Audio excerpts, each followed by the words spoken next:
অফিসেও গেলাম না। সারাদিনে আমরা একটা ছুটির ফাঁদে পড়ে গেলাম। তো আজকে একটা রেসিপি আপনাদেরকে শেয়ার করছি। আসলে আমার চ্যানেলে কখনোই আমরা রেসিপি শেয়ার করিনি, আজকে আসলে এটা শেয়ার না করে পারলাম না।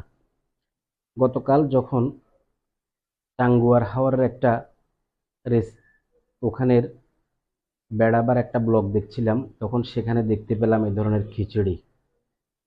দেখার পর যথারীতি গড়ে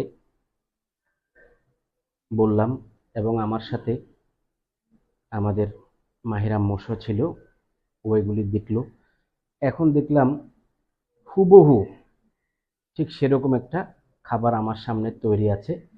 এটা হচ্ছে খিচুড়ি, এবং যেভাবে ওই খাবারের মধ্যে মরিচটা দেখতে পেলাম দাঁড়ানো, সেটাই ডিম, পেঁয়াজ, এবং পাশাপাশি ক্ষীরা আছে, লেবু আছে, এবং পাশাপাশি গরুর মাংস ঝোল দিয়ে আলু দিয়ে রান্না করা হয়েছে।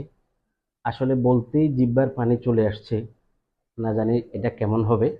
একটু মুখে দিয়ে আপনাদেরকে এটা শেয়ার করব। তো ভিউয়ার্স, আপনারা কেমন আছেন? আপনাদের কাছে খাবারটা কেমন লাগলো, এই পরিবেশনটা কমেন্টস করে জানাবেন। আর একটু খেয়ে আপনাদেরকে আমি শেয়ার করছি ব্যাপারটা, খাবারটা কেমন হলো।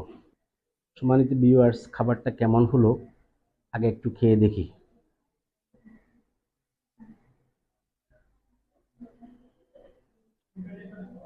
অত্যন্ত চমৎকার, যেমন ঘ্রাণ তেমন খাবার, অত্যন্ত মার্বেলাস, অত্যন্ত ভালো।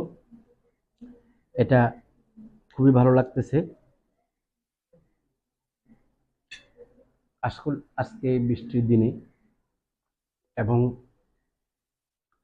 এই বন্ধের দিনে এই খাবারটার আমেজটাই আলাদা লাগতেছে। তো আপনারা ভালো থাকুন, সুস্থ থাকুন, নিরাপদে থাকুন। আপনাদের জন্য রইল শুভকামনা।